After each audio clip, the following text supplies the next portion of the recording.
Buenas tardes a todos, eh, estimados estudiantes del curso de farmacognóstico de laboratorio. El día de hoy vamos a hablar de reconocimiento de metabolitos secundarios a cargo de mi persona, el docente Fabio Petro Vuelvas del programa de Tecnología en Regencia de Farmacia. El siguiente curso pues está dirigido a entender un poco más del metabolismo secundario y su importancia en la farmacia, ¿sí? Bueno, algunos de los metabolitos secundarios más conocidos y más importantes son los alcaloides, flavonoides, leucoantocianidinas, antocianinas y entre otros.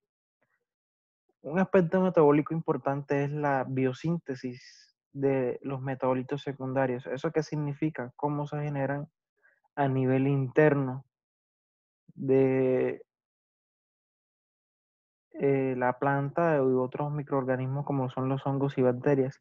En el día de hoy pues mostramos el metabolismo cómo se da a nivel de plantas, ¿sí? De reino vegetal como tal, el cual el objetivo principal es pues en la fotosíntesis comienza la obtención de glucosa, ¿sí?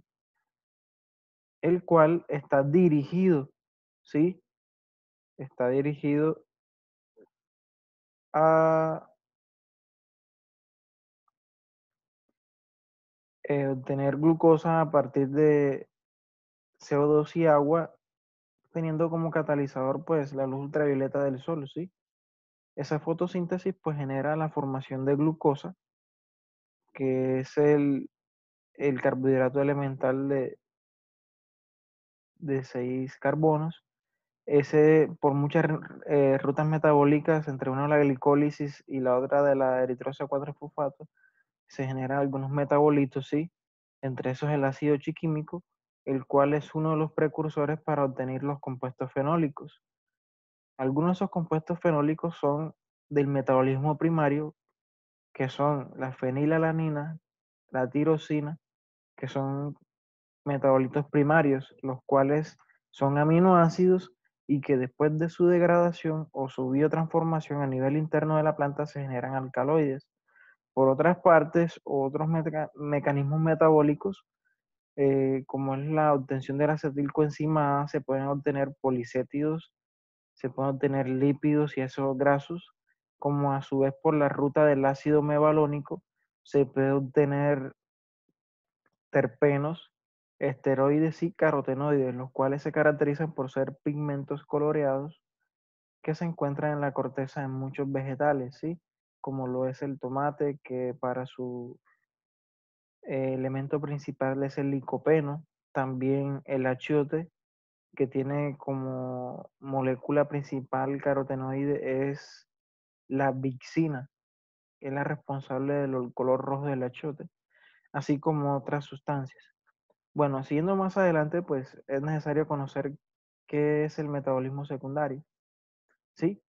El metabolismo secundario es aquel proceso en el cual las plantas sintetizan sustancias que no son esenciales para la supervivencia. Eh, es discutible, pero esto hace énfasis en que el metabolismo primario, como otro tipo de metabolismo, se encarga de la síntesis de proteínas, lípidos, ácidos nucleicos como son ARN y ARN, ¿sí? Carbohidratos, ¿sí? Péptidos o proteínas, que son los mismos aminoácidos en forma de cadena mucho más extensa. Y todos estos pues hacen parte del metabolismo primario.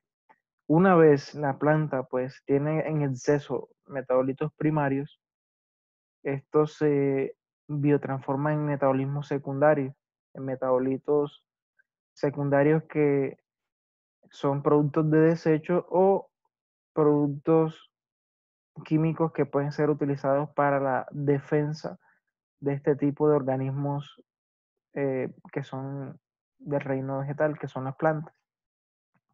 Listo. En el laboratorio entonces empleamos muchas técnicas para detectar este tipo de sustancias, que son desprendimiento de gases, ¿sí?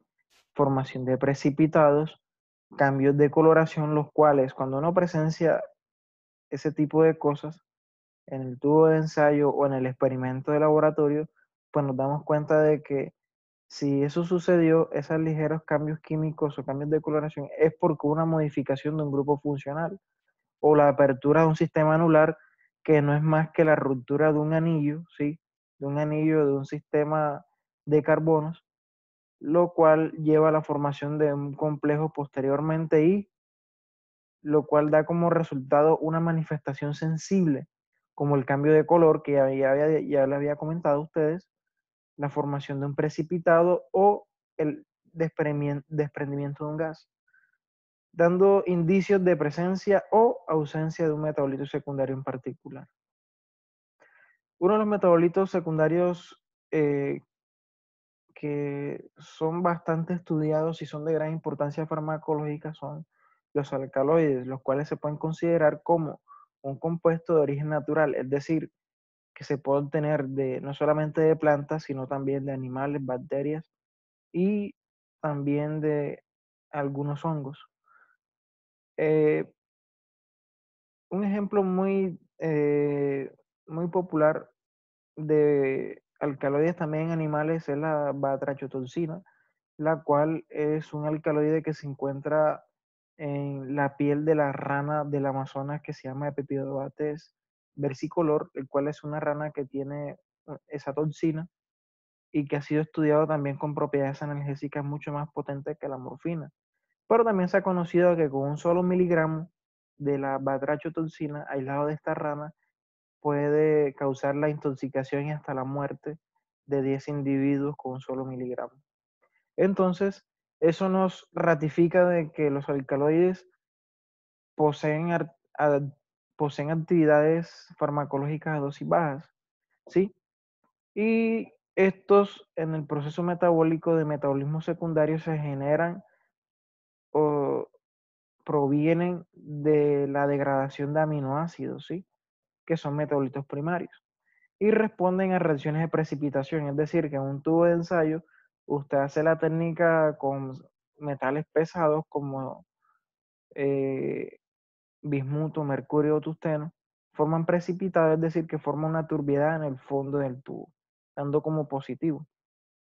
Uno de los alcaloides más importantes que se conocen son la nicotina, hojas de tabaco, que viene de las hojas de tabaco, la cocaína, que es un estupefaciente muy conocido, pues que se trae de la Erythrocillium coca, que es una planta pues que está asociada con fines delictivos, y la escopolamina que se obtiene de las daturas, que es un género de plantas de las solanáceas, las cuales presentan este metabolito muy parecido estructuralmente a la cocaína, por lo cual pues también debido a esa estructura pues se considera que tiene también actividades psicotrópicas. Cabe resaltar que de la escopolamina, también conocida como iosina, vulgarmente, como nombre vulgar, eh, esta se puede obtener mediante hemisíntesis, se puede producir buscapina, ¿sí? O metilbromuro de iosina, que es un derivado hemisintético de la escopolamina. En pocas palabras, pues de la escopolamina se obtiene la buscapina. Aquí tenemos otros alcaloides, que es la quinina, que es un antimalárico, la quinidina, que se utiliza para arritmias cardíacas. Aquí tenemos otros alcaloides tropánicos, que es la iosiamina y la atropina, los cuales se utilizan como sedativos gastrointestinales, ¿sí? Y algunos emplastos de la raíz se utilizan para tratar el dolor a nivel cutáneo. Estos metabolitos se derivan de la ornitina, ¿sí? Que es un aminoácido y produce la pirrolidina y este se convierte en estos alcaloides. Esos se derivan de la planta Atropa belladona, ¿sí? Conocida como belladona también vulgarmente. Y estos aminoácidos, repito, se obtienen del aminoácido L-ornitina. Muy bien, siguiendo con los metabolitos secundarios, tenemos otro grupo importante que son los flavonoides, que se caracterizan por ser compuestos fenólicos de 15 átomos de carbono cuya estructura consta de dos anillos de benceno, unido a una cadena lineal de 3 carbonos, como lo ven ahí en el texto. Y este esqueleto de flavonoide se representa como un sistema C6, C3, C6, lo cual significa que tiene 6 átomos de carbono, otros 6 átomos de carbono unidos por uno, 2 y 3 átomos de carbono. C6, C3, C6. Estos compuestos se encuentran a nivel de la planta glicosidados, es decir, que se encuentran unidos a una molécula de azúcar para mejorar su solubilidad en agua, ya que sabemos que se encuentran en las plantas y las plantas, la mayor cantidad está conformada por agua y es el principal transportador de los nutrientes a nivel interno. También se dice que la función a nivel de plantas de este tipo de metabolitos es participar en la formación de los colores vistosos en las flores para atraer los insectos y promover la polinización, el cual es un proceso reproductivo de las plantas. Estos compuestos, repito, son compuestos polifenólicos, los cuales lo categorizan como compuestos altamente antioxidantes y que son indispensables para la dieta, lo cual minimizan el riesgo de padecer enfermedades degenerativas. Y estos flavonoides se encuentran en grandes cantidades en productos cítricos y en frutas. Los flavonoides se caracterizan porque tienen tonalidades rojas y amarillas, ¿sí? Y viene del latín flavus, que significa amarillo, que es un término genérico que identifica este grupo de metabolitos secundarios. Los compuestos fenólicos se pueden encontrar, como ya les había comentado, de manera glicosidada o libre. Glicosidades que tienen un azúcar pegado a un OH y libres que no tiene, ¿sí? Entonces, entre más azúcares tenga pegado, más soluble va a ser en agua. O entre más OH tenga, más soluble van a ser, ¿sí? Entonces, aquí tenemos algunas frutas y semillas que tienen flavonoides, ¿sí? Los flavonoides se pueden encontrar en la flor, en las hojas, en los frutos, semillas y tallos. Los flavonoides se pueden categorizar de 12 maneras, pero hablaré de unas 6, que son las más utilizadas en el área de farmacología, que son chalconas, que son flavonas, flavonoles, flavanonas, flavononoles y antocianinas y antocianidinas. Las antocianidinas, de las cuales hablaremos más adelante, son un tipo de flavonoides. Cabe resaltar que flavonoides no es un solo tipo de compuesto, sino un grupo de sustancias. Es decir, que las antocianinas se le pueden denominar también flavonoides, un tipo de flavonoide.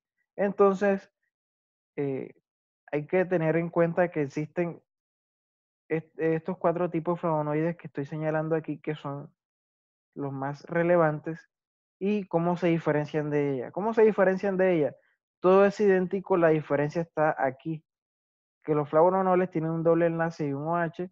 Los flavononoles, perdón, los flavonoles, lo que había mencionado, los flavononoles tienen un grupo OH y un enlace sencillo.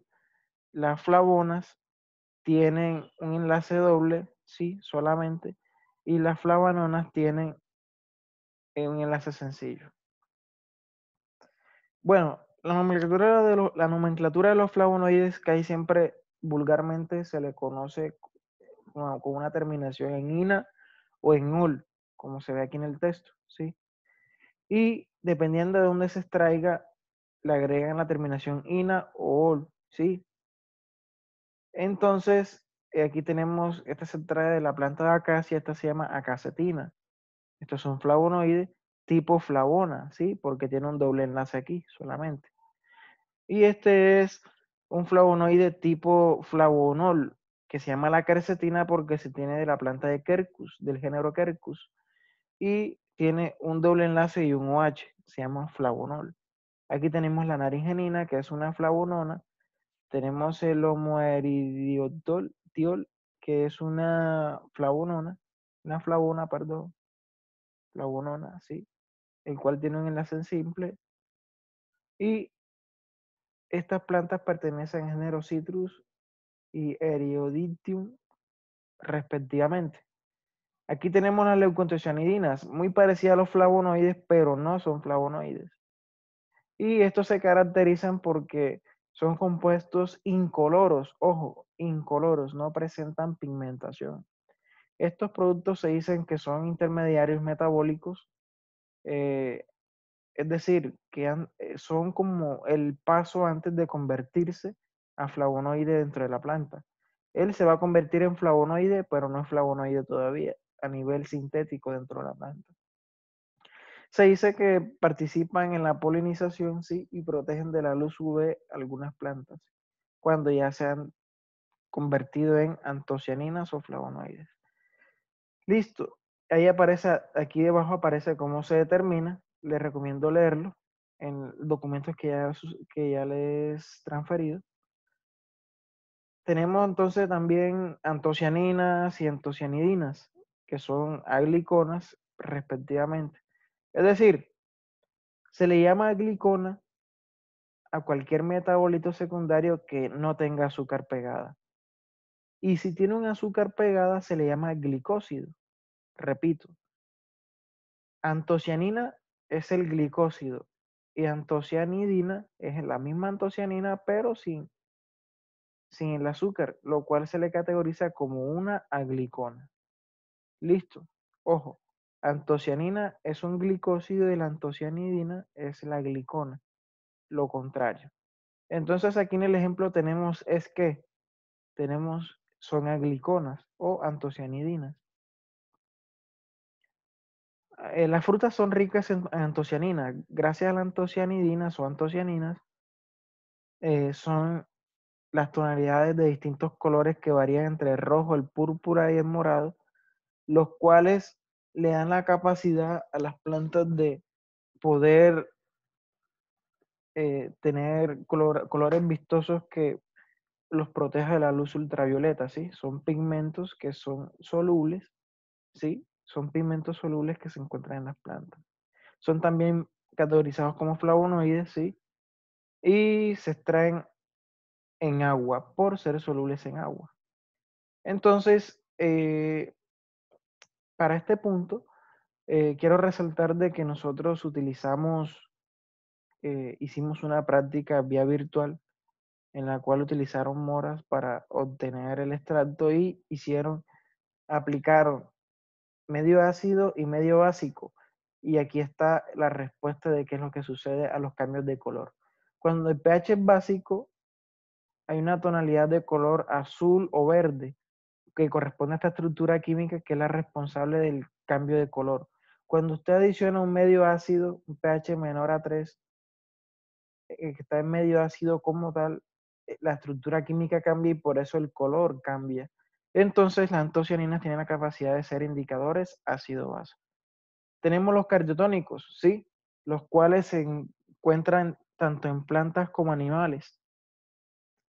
Entonces, la digitalis purpurea, que es una planta que tiene la digoxina, que es un medicamento que se utiliza para los problemas cardíacos, eh,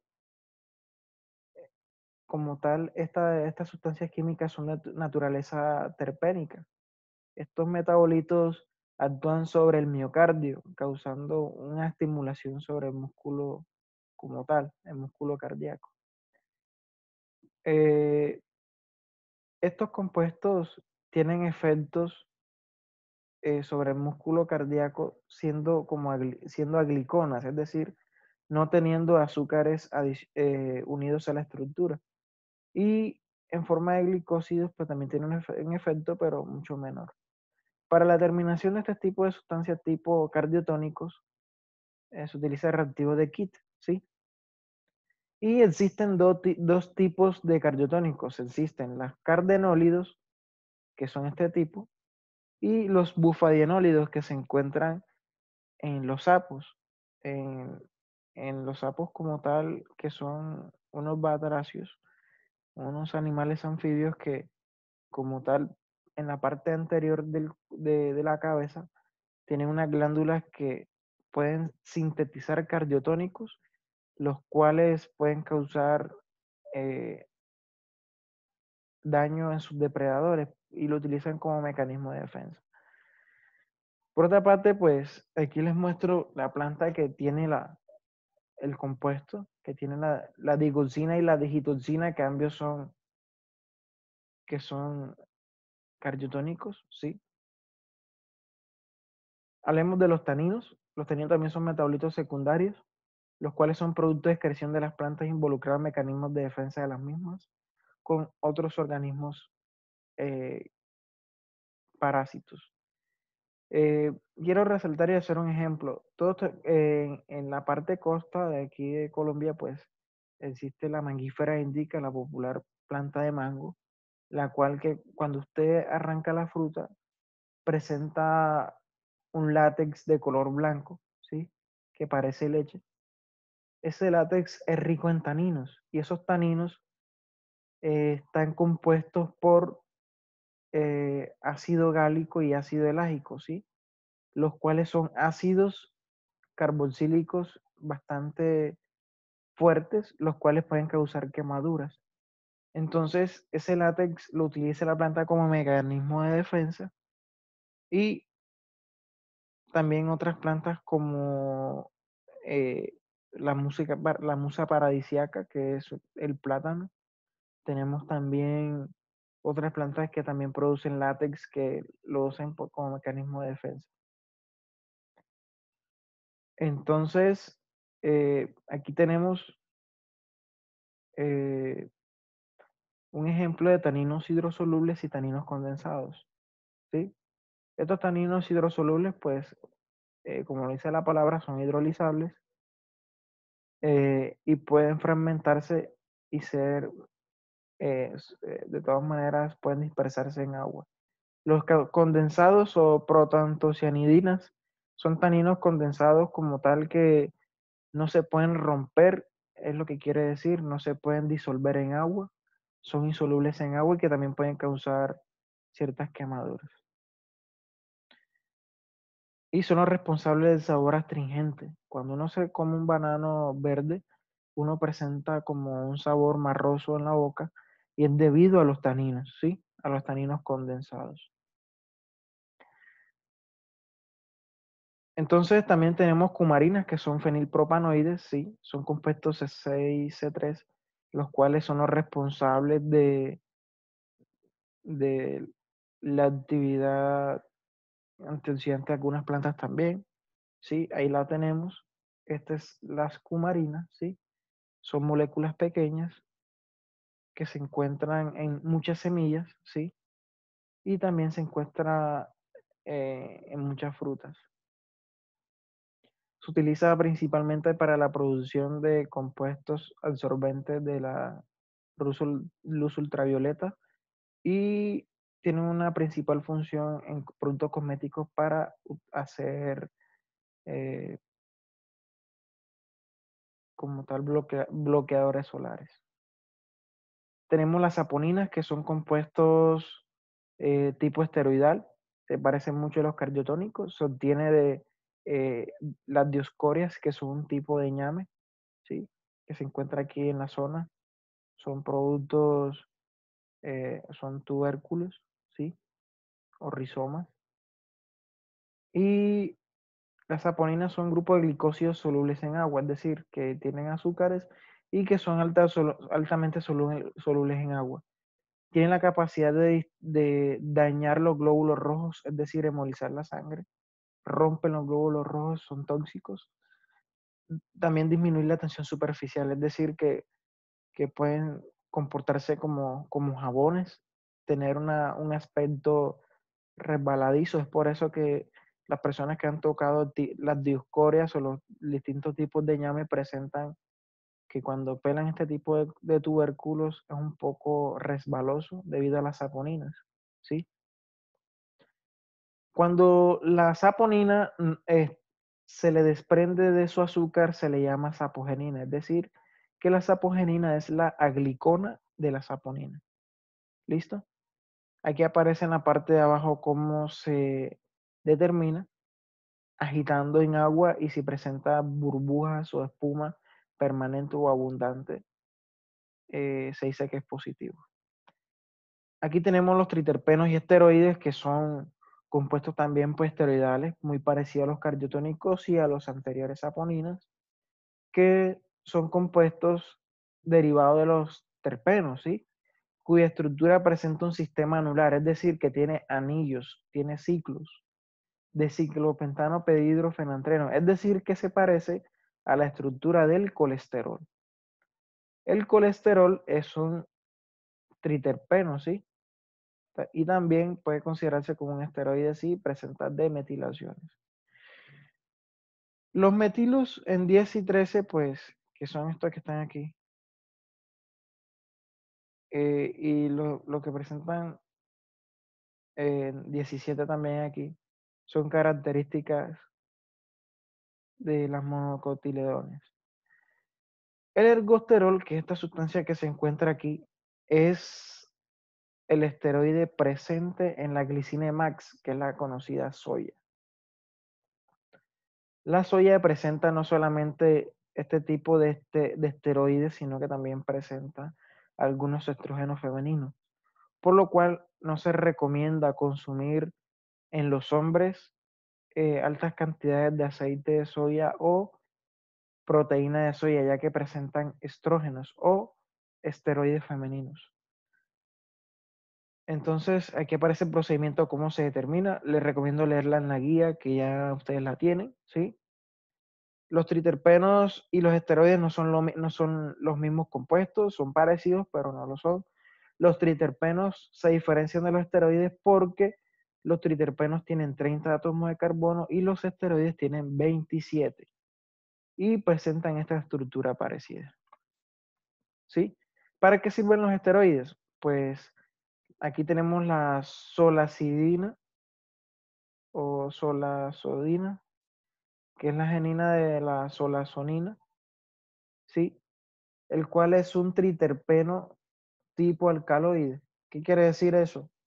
Que es un alcaloide con forma esteroidal. ¿Y por qué se le considera esteroide?